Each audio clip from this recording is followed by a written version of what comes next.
अस्सलामुअलैकुम जी, मैं मारिया अली, आप देख रहे हैं मेरा चैनल। अमेरिका में देसी फैमिली का खूनखार अंजाम। अमेरिका हिल चुका है।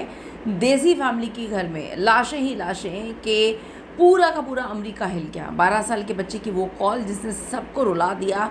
इतनी शॉकिंग जो है सिचुएशन पैदा हो गई। अलमारी में छुपे हुए 3 मासूम बच्चे, दिल दहला देने वाली दास्तान जिसे सुन के आपके रोंगटे खड़े हो जाएंगे। गुस्से की एक गलती, पूरा का पूरा ख़ानदान जो है वो ख़त्म हो गया, तबाह बर्बाद हो गया, पीछे कुछ भी नहीं बचा।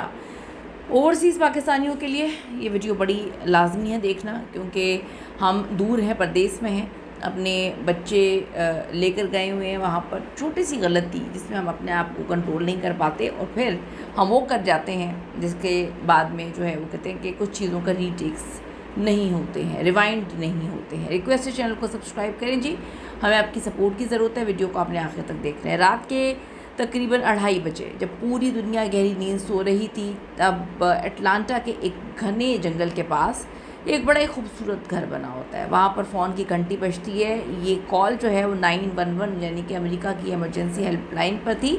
दूसरी तरफ से एक मासूम सा 12 साल का बच्चा जो है वो कांपती हुई आवाज़ में बोलता है, प्लीज़ जल्दी आ जाएं, हमारे घर में गोलियां चल रही हैं। मेरे पापा ने मेरी मम्मी को गोलियां मार मार के कत्ल कर दिया और मैंने ख़ुद को अलमारी में बंद किया हुआ। ये बिल्कुल रोंगटे खड़े कर देने वाली ऐसी फिल्मी सीन है। जी हाँ, एक देसी ख़ानदान का वो घर जो चंद लम्हे पहले तक बड़ा पुरसुकून ज़िंदगी का पता दे रहा था। सब अपने अपने काम में लगे हुए थे। देखते ही देखते खूनी मंजरनामे में तब्दील हो जाता है। इस वीडियो में आपको बताएंगे कि उस रात जॉर्जिया में असल में हुआ क्या था, वो कौन सा घरेलू झगड़ा था जिसने इतना सब कुछ पैनिक कर दिया कि कत्ल ही कर दिया क्या। जब अटलांटा पुलिस को ये खौफनाक कॉल मौसूल होती है तो सिक्योरिटी फोर्सेस की भारी नफरी फौरी तौर पर उस लोकेशन की तरफ दौड़ती है। पुलिस जब इस देसी फैमिली के घर के अंदर दाखिल हुई तो वहाँ को तो मंजर ही इंतहाई दिल दहला देने वाला था। घर के फर्श पे एक नहीं, दो नहीं, बल्कि 3 लाशें खून में लथपथ पड़ी हुई थी, बड़ी बुरी तरह थी, जिनमें एक खातून मुलजिम की जो है वो 43 यानी कि 43 ईयर्स की बीवी थी। लेकिन पुलिस की पहली तरजीह उस 12 साल के बच्चे को ढूंढना था जिसने कॉल की थी, और पुलिस को था कि वो ज़िंदा है। जब पुलिस ने घर की तलाशी ली, अलमारी का दरवाज़ा खोला तो वहाँ पर एक नहीं, दो नहीं, 3 मासूम बच्चे सहमे हुए बैठे थे, जिनकी उम्रें बिलतरतीब 12, 10 और 7 थी। अब यहाँ पे बड़ा सवाल ये पैदा होता है कि इतने खौफनाक माहौल में जहाँ पर चारों तरफ गोलियाँ ही गोलियाँ चल रही थी, एक 12 साल बच्चे में इतनी समझदारी, इतनी हिम्मत कहाँ से आ गई कि उसने पुलिस को कॉल की और अपनी और बाकी बच्चों की जान बचाई। तो नाज़रीन, इसकी वजह है अमरीकी स्कूल्स में दी जाने वाली जो इमरजेंसी ट्रेनिंग है, हंगामी तरबियत। वहाँ बच्चों को बचपन से सिखाया जाता है कि अगर घर में आसपास या कोई भी मामूली ख़तरनाक चीज़ सूरत हाल पैदा हो जाए, सबसे पहले आपने ख़ुद को कैसे महफूज करना है, पुलिस को किस तरह से दुरुस्त इतला देनी है। इस मासूम बच्चे ने इसी तरबियत पे अमल किया जो उस रात इन 3 बच्चों की ज़िंदगी को बचा गया। अब मुलजिम कौन और क्या है? पुलिस ने बच्चों को बाहिफाजत निकाल लिया। बड़े पैनिक थे, बड़े ट्रॉमा में थे, लेकिन फायरिंग करने वाला शख्स यानी कि बच्चों का बाप जो है वहाँ से गायब था। ये 51 ईयर्स का था और बड़े अरसे से अमेरिका में मुकीम था। कत्ल की इस हौलनाक वारदात को अंजाम देने के बाद इसने सोचा कि वो जो है घर के आसपास जंगल है, वहाँ से फ़ायदा उठा लेगा भाग के। लेकिन ये अमेरिका है, कानून की गिरफ्त से तो आप नहीं निकल सकते।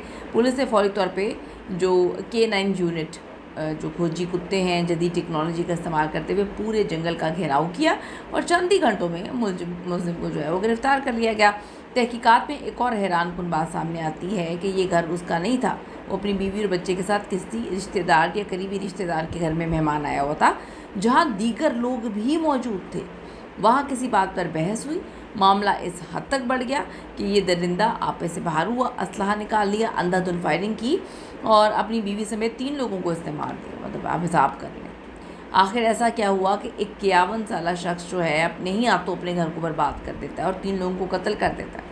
पुलिस की इब्तदाई तहकीकात पड़ोसियों के बयानात के मुताबिक इन मियाँ बीवी के दरमियान गुज़िश्ता काफ़ी अरसे से बड़े घरेलू झगड़े चल रहे थे। इनके दरमियान अक्सर लड़ाई झगड़े रहते थे और पड़ोसियों ने कई बार जो है इसकी बीवी को रोते हुए देखा।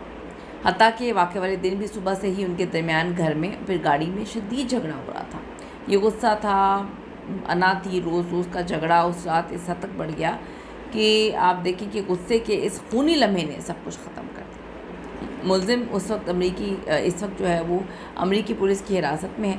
इस पर ना सिर्फ कत्ल बल्कि गैर कानूनी असलाह रखने का इल्ज़ाम भी है। इक़दाम कत्ल मासूम बच्चों को शदीद ज़हनी और जिस्मानी हरासानी का निशाना बनाने के संगीन चार्जेस लगे हैं। अभी अपनी बाकी ज़िंदगी तो जेल में गुजारेगा। लेकिन इस पूरे वाक़े में सबसे बड़ा नुकसान किसका हुआ? बच्चों का हुआ। ज़रा सोचें बच्चों के जहन पे उस रात क्या असरात मुरतब होंगे। माँ तो चली गई अपनी आंखों से, माँ वो मरते हुए देखा। बाप जो है जेल चला गया, बाप कातिल बन गया, बाप का साया भी महरूम, माँ भी नहीं है। वो बच्चे की रात में माँ के साए, बाप के साए से महरूम हो गया। पूरी ज़िंदगी एक ज़ख़म है जो कभी पुर नहीं हो सकता। ये वाक़या हमें बहुत बड़ा सबक देता है कि मियाँ बीवी के दरमियान इख्तलाफात हर घर में होते हैं, लेकिन इन झगड़ों को बच्चों के सामने उछालना या हर वक्त जो है इसकी सलूशन की तरफ ना जाना, किसी से रहनुमाई ना लेना, आप पे से बाहर हो जाना, बड़े मसले होते हैं। यकीन करें दुनिया का हर मसला जो है वो इख्तलाफ बातचीत से हल हो जाते हैं। इससे हम अपने गुस्से पे काबू पाने के लिए बहुत सारे डॉक्टर से भी रुजू कर सकते हैं। लेकिन आप देखिए इस अफसोसनाक वाक़े ने सब कुछ हिला के रख दिया। आप बताएं आपकी क्या राय है इस सारे के सारे वाक़े में? अगर इस तरह की सिचुएशन हो तो किस तरह से मामलात को जो है हैंडल करना चाहिए? डॉक्टर से मदद लेनी चाहिए, अपना इलाज करवाना चाहिए या फिर अलहदा हो जाना चाहिए? आखिर कत्ल तो ना हो। अपनी कीमती राय ज़रूर दीजिएगा और वीडियो को ज़्यादा से ज़्यादा शेयर करें, क्योंकि अंजाम खौफनाक है, इससे मिला किसी को कुछ नहीं। अगर वीडियो पसंद आई है तो चैनल को सब्सक्राइब करना ना भूलिएगा। See you in the next video लाने के बाद।